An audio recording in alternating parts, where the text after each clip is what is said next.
You are listening to the Maple Footy Podcast, the unofficial football podcast of the North. I'm your host, Sam Little. Find me on socials at SamLittle44 and the podcast at Maple Footy Pod. And now there's nothing left to say except for sit back, enjoy, and welcome to the show. Hello, yes, and welcome back to the Maple Footy Podcast. You know the drill. We the unofficial football podcast of the North, and being the Maple Footy Podcast, the Mapliest, the Footiest podcast, it's only right that during the international breaks we cover each game for our Canadian men's national team, and that is, of course, exactly what we are doing today. What else did you expect? No, seriously. I enjoy doing these, even if the game itself was a tough watch on it. And I say this as someone that actively looks forward to and pseudo marks on the calendar when our men's national team are going to be in action. This was not a fun watch. It was boring. It was sluggish. It was extremely stop-start. Just not fun, you know? And not every game has to be a 10 out of 10 and entertain me, but just judging by the discourse of this one, I don't think many people were entertained by it. But we'll get into all of it very shortly, because first we're going to start off with a short Maple start, because most of the guys that we are talking about will be brought up in this episode. But yes, there were still a couple of things, so let's talk about those. Firstly, kind of footy related, but kind of not, because former men's national team player and former Vancouver Whitecaps captain Russell Teibert is releasing a kids book. Yes, that's pretty cool, I think. It's in partnership with the MLS. It follows this little girl who goes on to chase a dream, it seems like. I'm just reading the synopsis, kind of. I don't want to spoil. I mean, I can't spoil it. It's not out. But yeah, essentially, it seems like the message to dream big and seize the moment. It's called the Championship Cap by Russell Teibert. So, Russell Teibert, I know you probably don't listen to this, but a big time congratulations, and I would happily have you on the podcast anytime. Moving away from the books, but genuinely, that is really cool. Sorry, just thinking out loud now. That is actually really cool. Just kind of shows you, do the thing. Like, whatever it is, go, if you can, go do it, because who would have thought the former Whitecaps captain will be doing this in his retirement? That's pretty cool. So, yeah, if you have a kid, I guess, keep an eye out for that on the shelves. Now we're going to move on a little bit. Today, as of recording this, I don't know if I will be dropping on the same day or not. It will be a time crunch. But as of recording this, it is 1 year until the World Cup kicks off. So, do what you must, manifest it. I will be at that World Cup, hopefully providing some form of coverage, even if it is just podcast, maybe even pictures on my little phone. No professional one, just me taking a picture. Something. Let's get Maple Footy there. But yeah, that'll be exciting. I can't wait. World Cup is always the best time. And seeing the boys on the biggest stage will be amazing again, even with the new strange format. Vancouver Whitecaps over the weekend beat the Seattle Sounders 3-0 without their strongest 11. So congratulations to Vancouver Whitecaps. That was at least a nice way to rebound, I would say, from the disastrous loss. Yeah. I mean, it doesn't make up for the final performance, but I mean, at least they got a win immediately after. Get that monkey off the back, I suppose. They're now 11 games unbeaten in the MLS, which is a record for them. So that's pretty good. They still write history, at least in the MLS this season. Forge beat Halifax 2-1. Brian Wright and Jose Masunda got one each. Masunda assisted Brian Wright, and Brian Wright doesn't register the assist on the Masunda goal, but it was a very nice play from him in the lead up to the goal. So Brian Wright, I am hoping that he can find his form again, because I do know on his day he is one of the best in the CPL. And Jose Masunda could be a name to watch. He has come into this Forge team and has looked like a very real creative spark, looked like a player that you want to see on the ball more, and I would like to see him get more time, so that'd be really cool. But yeah, potentially a player to watch and a team to watch. Forge still unbeaten. Of course, a lot of ties in there, but a few wins as well. Unbeaten. If you ask Arsenal fans, unbeaten is unbeaten. I'm sorry. I couldn't resist. I'm sorry. Fraudulent Invincibles. I'm sorry. I'm kidding. Invincibles is pretty sick. But, 12 draws doesn't really count. I'm sorry. Now we're getting sidetracked.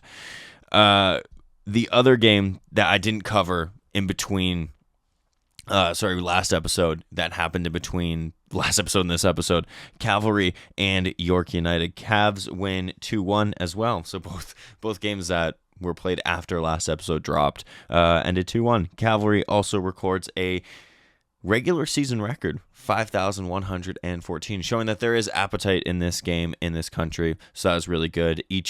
That's a few teams now that have set a different attendance record this season. Of course, you have Forge, Valor, and now Cavalry all setting different types of attendance records for themselves and in the CPL. So that's good. Obviously, people going out to see the games. That means that there is some form of appetite there, and I'm really hoping that maybe the World Cup can offer a little bit of a boom for the CPL. Maybe that expansion team in Quebec could also do so. But yeah, exciting times here in Canada, of course, in the insane. So why not talk about something that was not super exciting? The Ivory Coast game last night. So let's get to it. So you know how we do these. We do pros, cons, and then go player by player, talk about subs, and just other things along the way. Pros, not a whole ton. I suppose a clean sheet, maybe, if we want to count that as a clean sheet. Ivory Coast didn't really test us a whole ton, but we'll try to be positive. Clean sheet for sure. Luke Defoe's role. Outside of the penalty miss, I thought he looked good off the bench for the 10 minutes. You can see why Jesse Marsh is putting a lot of stock into the 19-year-old. He's got, in my opinion, looks like a lot of potential. So we will see what this season holds. I know I mentioned last episode, hopefully we see a loan move for him. If he's not, of course, in the Fulham plans, which I don't believe he is at this present moment. Maybe in a couple seasons he might be. But at this present moment, I don't see it. Could be wrong. But yeah, hopefully a loan move potentially to a championship club, I think would do him a world of good. Get playing more frequently. I think that'd be really good. Let's just move into cons. I'm not going to try to stretch out pros too long. Cons. Same issues from the Mexico, not the Mexico game in the Nations League semifinal. I'm talking about the Mexico game back in like September when we did those double header, well, not double header, but back-to-back friendlies with the States and Mexico. Remember when we drew 0-0 with Mexico in that one, and it was a slow, lethargic game that was super stop-start, a lot of fouls.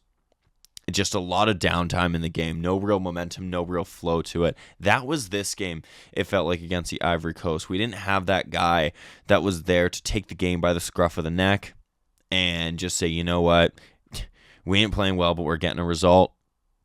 We didn't have that. Jonathan David and Tajon Buchanan did come in.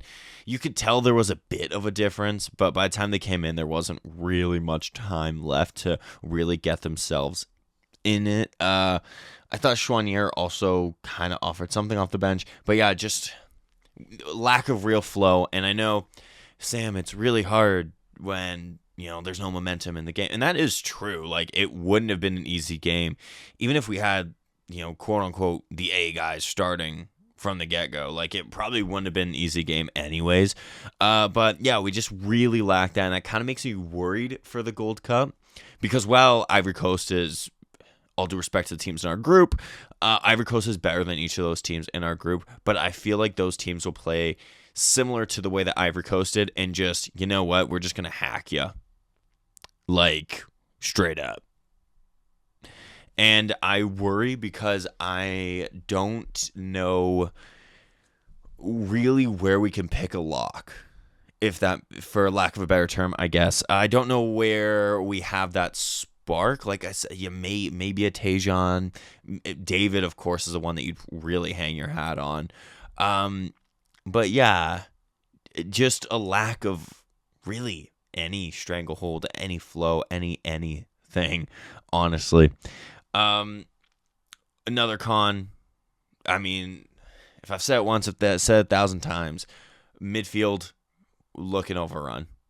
It just does. Oso and Kone, I also didn't find they meshed well together, but neither did really any of the team, it looked like. But yeah, they just really got run through a lot. And maybe against different opposition, we get punished a little bit more. Or maybe against different opposition, we don't. Who knows? I don't.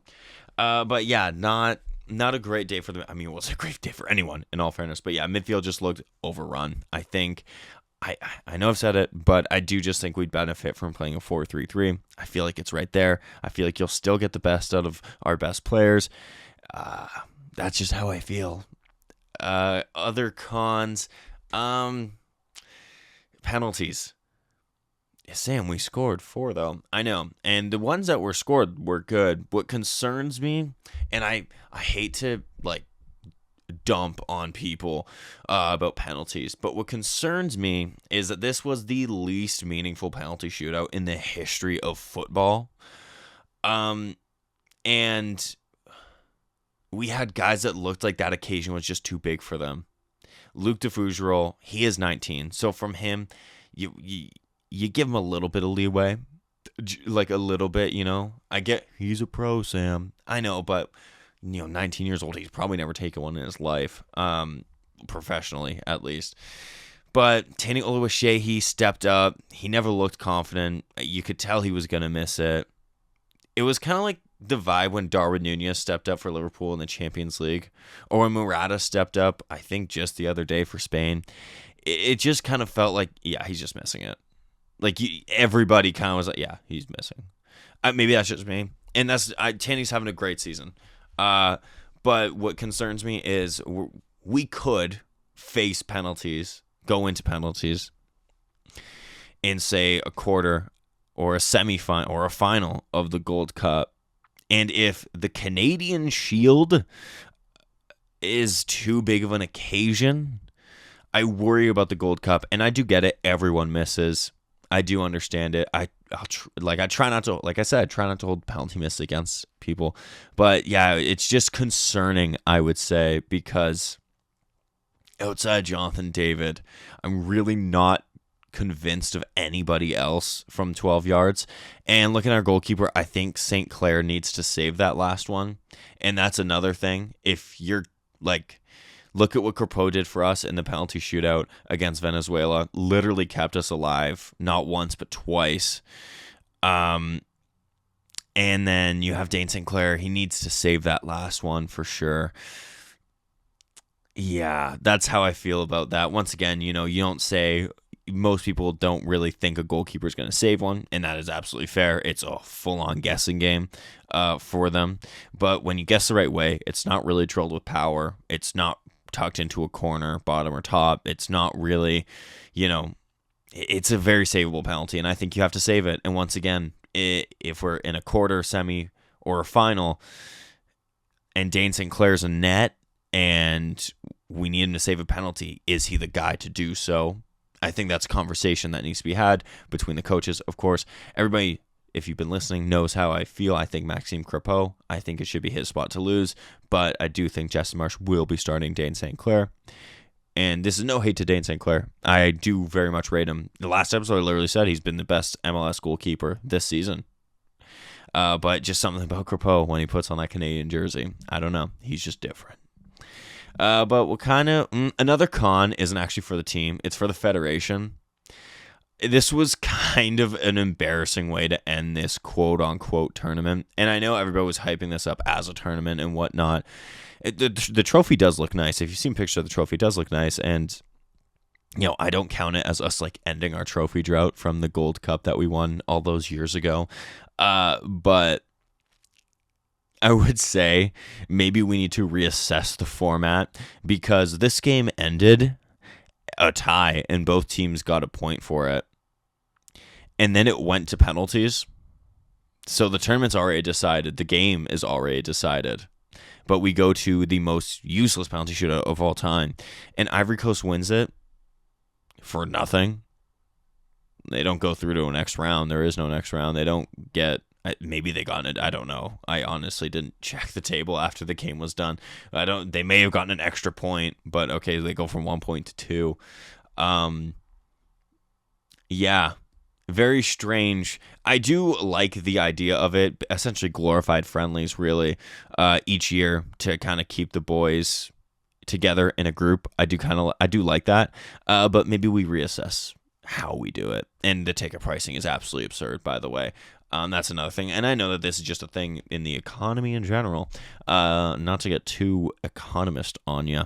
But tickets are expensive for everything. Tickets should not be an arm and a leg to go see the Canadian men's national team at BMO Field for the Canadian Shield. If it was the World Cup, we all expect that that's going to be $1 million a ticket, But it shouldn't be so much for, like I said, essentially a friendly before the Gold Cup, and then they sit on there and they wonder why the stands aren't super full. It's because people there's only so much money to go around, guys.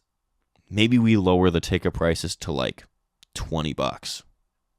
I don't know. I'd rather a stadium full of people who pay $20 a ticket instead of a stadium a quarter full with, I don't even remember how much they were going for, 70 to like 100 for some tickets.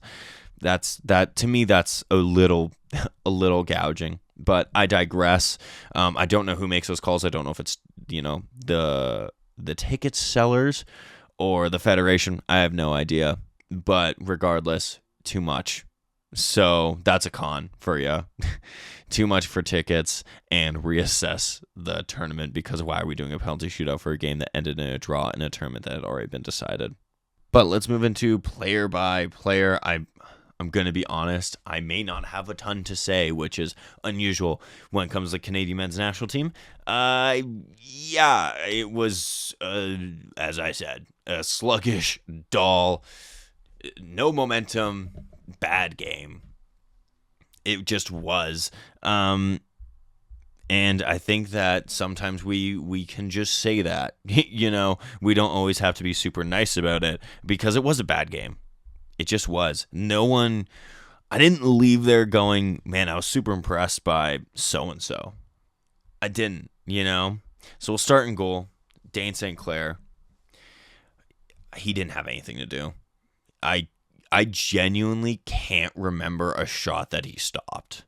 It was a pretty easy day at the office for Dane St. Clair. I already harped on about the penalty, so I don't really want to bring that back up.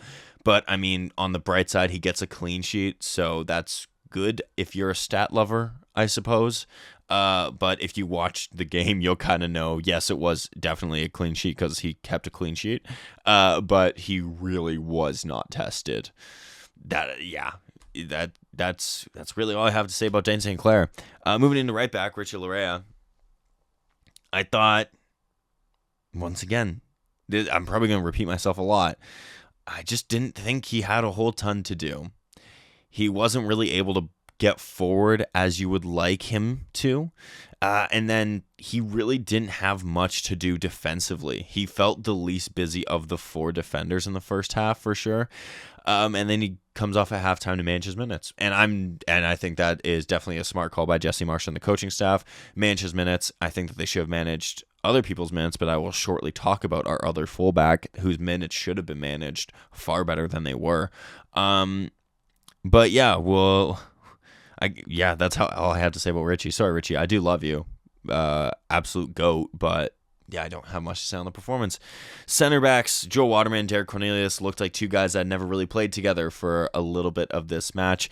Joe Waterman didn't put much of a foot wrong. Yeah, I know. Sam, sometimes you're a bit harsh on Joe Waterman. I am. But he really didn't. He felt the most tested of our Defense, at times, he was dealing with Pepe a lot, and there was the one play that he made that was actually a phenomenal play.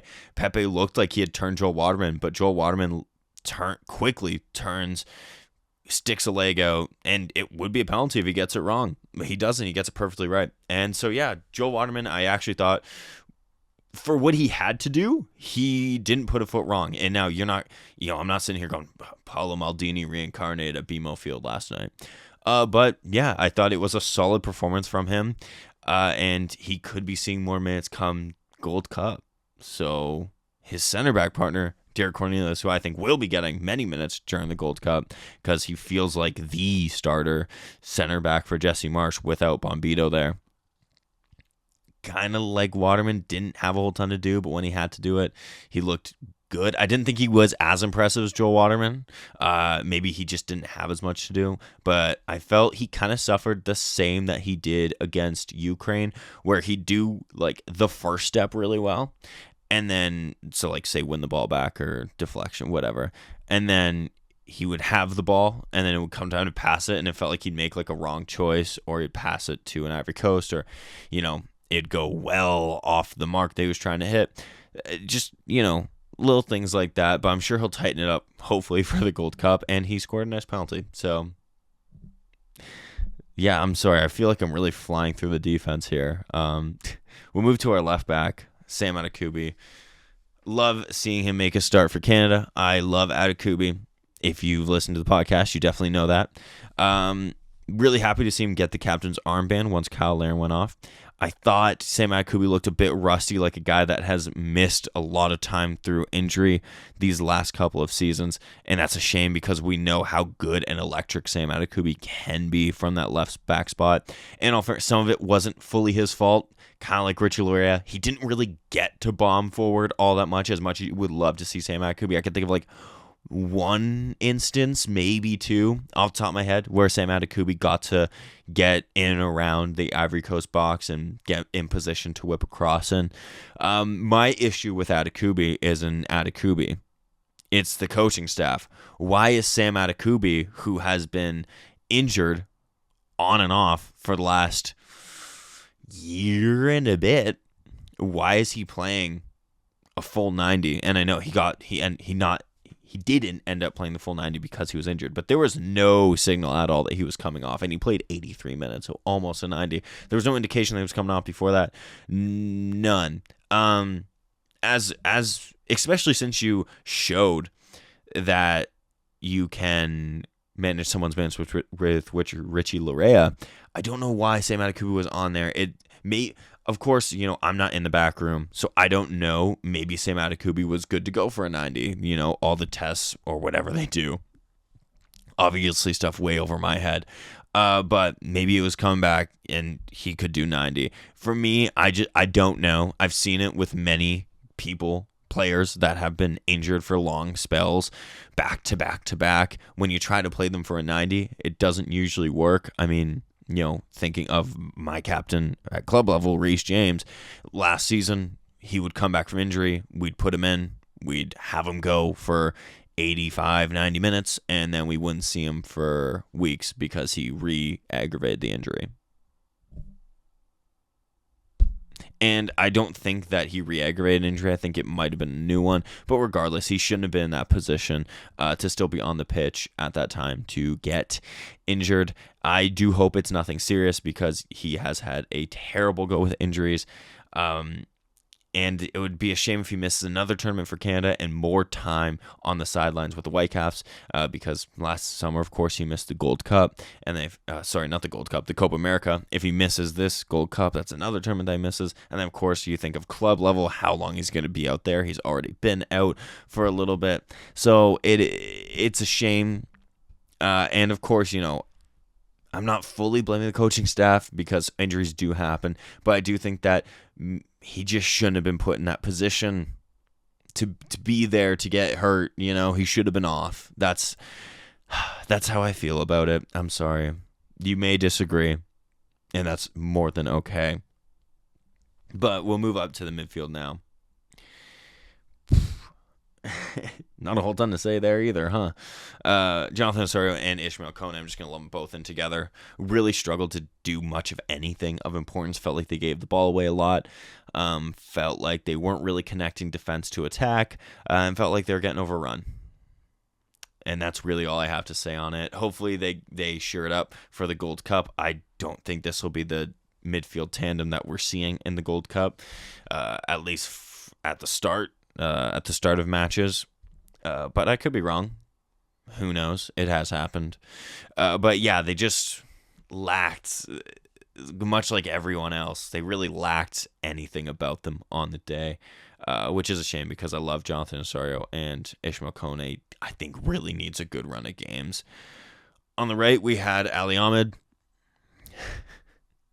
Much like most guys, didn't really have much effect on the game. Honestly, as harsh as it sounds, you probably wouldn't have even known he was on if I didn't tell you, or if you didn't watch it. You really wouldn't have known he was on. He lacked any real influence or any real joy on that right side, which is a shame because you know that he is a flary kind of player. He can create chances. He's very creative. He had two, I will say, for as much as he didn't really have an influence on the game, he put in two very nice dead ball set pieces, one corner and one free kick, but they were not attacked. I really felt like they could have been, but they were not. Moving over to the left flank, Jaden Nelson, and I will say if you watched the live broadcast, TSN did a great, it was like 10-15 minute kind of video thing for Jaden Nelson, explaining his hair. And I know that kind of sounds ridiculous, but it was about how, for the first time ever publicly, he announced that when he was a child, he had cancer. And of course, thankfully, he overcame it. And through all the treatments and everything, he found a love for soccer, even though he was told he wouldn't be able to really go pro or anything, or really even be able to run at a point the doctors were telling him. And then once he was, cancer-free, his hair just started growing rapidly, his mom said, and then he was getting irritated with it, but his mom said, no, you should keep it. It's a sign of strength and what you've been through. And I think that was really beautiful. It was a great story. It was a great piece by TSN. I don't know who spearheaded it. I want to say it was Rick Westhead, but do not quote me. But yes, it was a beautiful, beautiful piece. I don't know if it's up on their socials or anything like that, but if it is, definitely go give it a watch.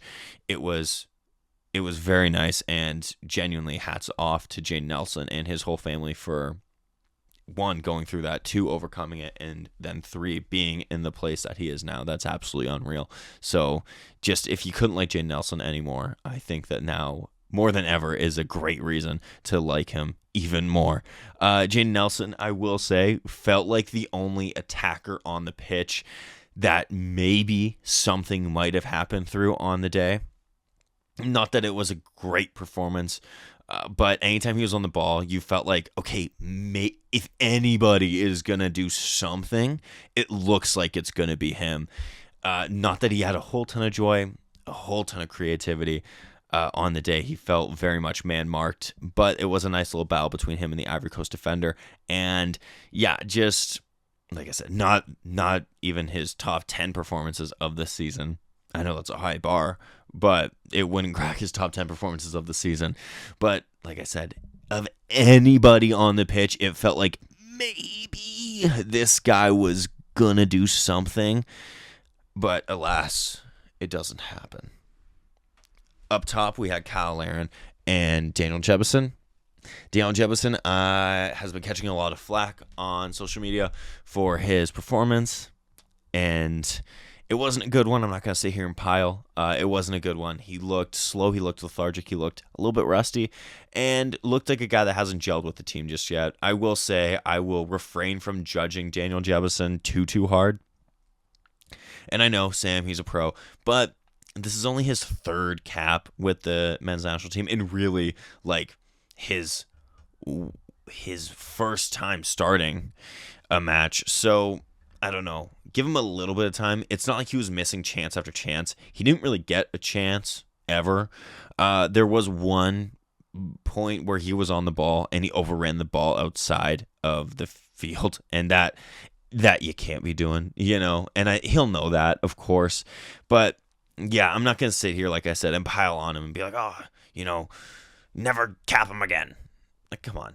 Give the guy a chance to settle in and make an impression, a good impression. And he's also young. He's like 22. He hasn't had many minutes. Not trying to make excuses here.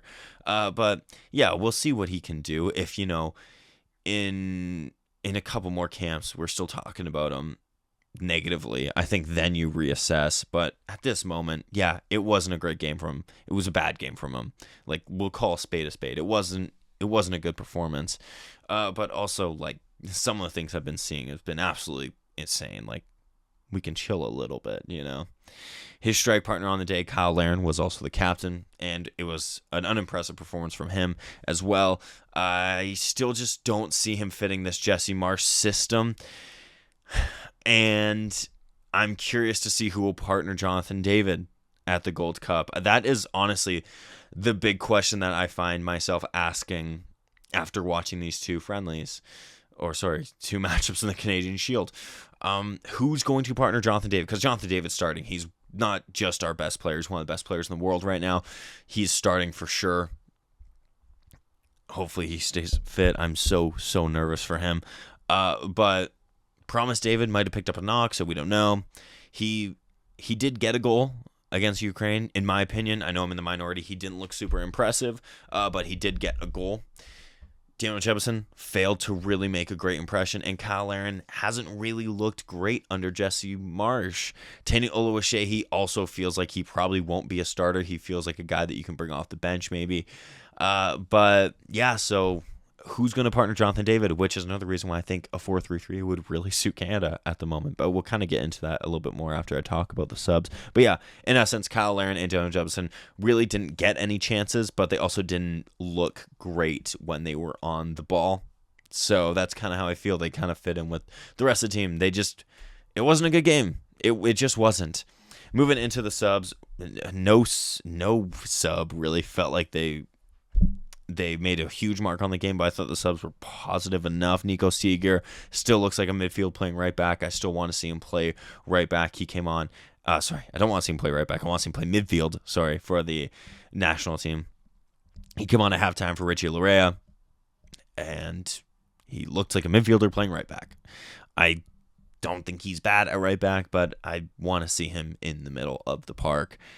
In the 62nd, we made a double change. Mathieu Choinière came on for Jonathan Osorio. Tani Oluwaseyi came on for Kyle Larin.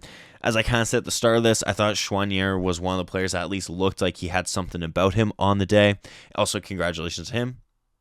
Announced that him and his partner had a baby. So that is good. Congratulations to Mathieu Choinière. And yeah, he really felt like one of the few that looked decent. His partner in crime that came on with him was Tani Oluwaseyi. I thought, much like Larin and Jebison, he struggled to get any service, get into the game. And yeah, moving on to the next subs, Jonathan David came on for Daniel Jebison, and Tajon Buchanan came on for Jayden Nelson in the 76th. They looked decent. But yeah, guess what? Like everyone else, didn't really have much to talk about. They looked, like I said, anybody that came on, it looked like they could have been the guys that could have caused a difference, but obviously it didn't happen on the day. And then in the 83rd, Luke DeFugero was forced on because Sami Akubi was forced off. So yeah, that's the subs. As you can tell, very unimpressive game. I usually talk about these for a bit longer, each player a little bit longer, and have more to say than just, yeah, they weren't great. But it wasn't a good game. And I guess we'll kind of talk about Gold Cup and some concerns going into the Gold Cup. And I've already touched upon them, really. Our midfield looks overrun. And I say it, I have said this. If I had $1 for every time I said that, I'd be a millionaire. And not just like 1 million. It'd be a couple. But yeah, I mean, I don't think our midfield is bad. I don't. I just think we're not setting our midfield up for the best success. I think we need 3 guys in there. And I think a guy that could help would be a Samuel Piette, but Samuel Piette does not get called.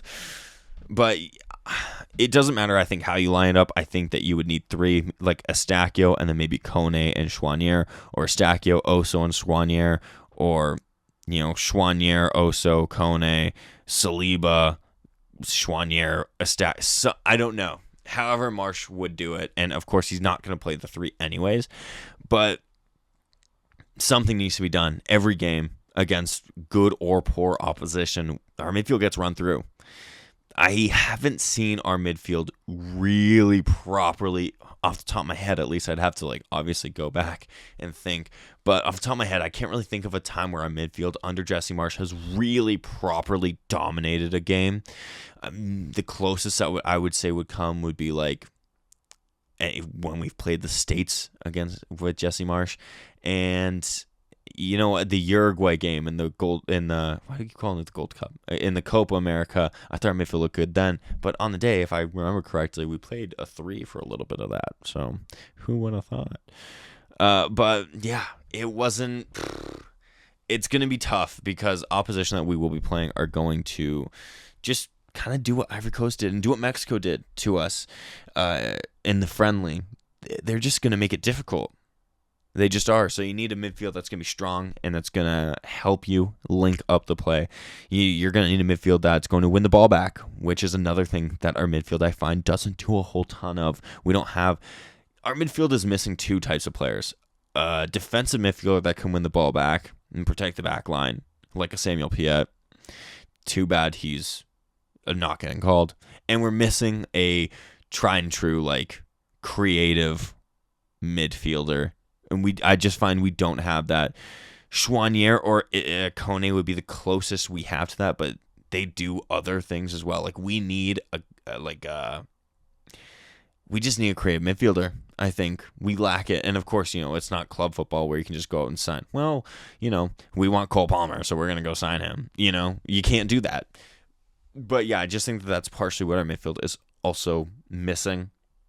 Something else that concerns me, like I was talking about, I don't know who's going to partner Jonathan David. I think it's probably going to be Kyle Larin. And I'm a fan of, I know I defend Kyle Larin a lot on this podcast, but I am a fan of him, and I do think that there is still a spot in the squad for him. But under Jesse Marsh, he just feels like he hasn't had it about him. And I don't know how else to put it. He doesn't press a whole ton. The only thing he does well in this Jesse Marsh system, I feel, is hold up the play and get into the box. But once he's in the box, he's not really typically found a whole ton. And that's not fully his fault. That's not really his fault at all. But yeah, I just find that he doesn't suit the style that Marsh plays. Promise David, he might. Daniel Jebison, he might. Those 2 are kind of 2 unknowns with the Canadian men's national team. Of course, Promise David had a phenomenal season, but with the men's national team, we don't really know what he can do. Tani Oluwaseyi, I feel like we know what he can do with the men's national team. He makes good runs, finds good space, but he will miss a good few chances. And you can't be having that in a knockout competition, in my opinion. And I do rate Oluwaseyi, but yeah, just one of those things. He's probably going to waste a lot of opportunities. As I think I've said before, he's kind of cut from that Timo Werner, Darwin Nunez kind of cloth, where it's he does he does a lot off the ball, makes a lot of runs, spreads the defense, but when it comes to putting the ball in the net, I find he doesn't put into the net as much he should. And maybe that's just nerves. I don't know. He wants to impress too hard, too much. I don't know, but that's why I'm kind of concerned. You have Jonathan David, but who's our other guy going to be? Which is why, once again, 4-3-3. It's right there. I think it's staring us in the face, a 4-3-3. I understand we have striker depth, but I feel like we're just taking strikers just for we have 5 strikers. Do we need 5 strikers in this camp? Jonathan David, Promise David, Kyle Larin, Daniel Jebison, Tani Oluwaseyi. We don't need 5 strikers in this camp. We just don't. Like, we really don't. You couldn't have brought another defender. Fullbacks look pretty, left back looks pretty thin. We have Sam Adekubi. I know he put Defougerol on left back. Maybe he can do a job for 90. I don't know. But 5 strikers, especially for a system that feels like we shouldn't be playing. But once again, I don't get paid this. I don't get paid the money. I'm just someone that has a microphone and has opinions. And your opinion might be different than mine. And that's okay. I'd love to hear about it. DM me at Maple Footy Pod everywhere. And we can chat about it. But yeah, overall, Ukraine game. I kind of wish the Ukraine game was the last one we saw than before the Gold Cup. I feel like I'd feel a little bit better going into the Gold Cup than I do having watched the Ivory Coast game second, because the Ukraine game felt like a great high. That was like, that's a high point for us. 4-2, really should have been 4-0. A couple of things to tweak going forward. Don't shut off, and maybe capitalize on some chances a little bit more. Okay, great. But this Ivory Coast game being the one that sends us off kind of feels like okay, pick it back up now. And that's kind of how I feel about it. So I think we can wrap it up there. Yeah. Thank you for listening to me talk about the Ivory Coast and Canada match. Definitely watch Canada in the Gold Cup. It starts very soon. Very, very soon. Let me pull up the dates, actually. We'll be going on a couple more seconds here. We kick it off against Honduras on June 17th, and then our second game is June 21st, and our final game against El Salvador is June 24th. That's the group stage, of course. If we go further, and we better go further than the group stage, I will be covering every single game, so stick around for all those. And best of luck, of course. I know I kind of just was a little bit more negative than I usually am for these guys, but sometimes, there isn't much positive. But I, of course, support these guys literally till the end. And I wish them absolutely nothing but the best. Nothing will make me happier than seeing this group get the Gold Cup. They have done more than enough to get their moment and to get their shine. And I think it will be a great way to gear up for the World Cup. And it's also just long overdue, I think. So absolute best of luck to everyone involved going to the Gold Cup. I will be watching every single game and covering every single game, so you can find that here with the Maple Footy Podcast. Coverage that you won't find anywhere else. And I'm confident in saying that. Not saying I'm better, not saying I'm worse, but you will not find this coverage anywhere else. But yes, thank you so much. And until next time, cheers, everyone. And that was your Maple Footy Podcast. Thank you so much for listening. Check my socials for any and all future updates. Remember to support Canadian football, be kind, and until next time, live, laugh, little.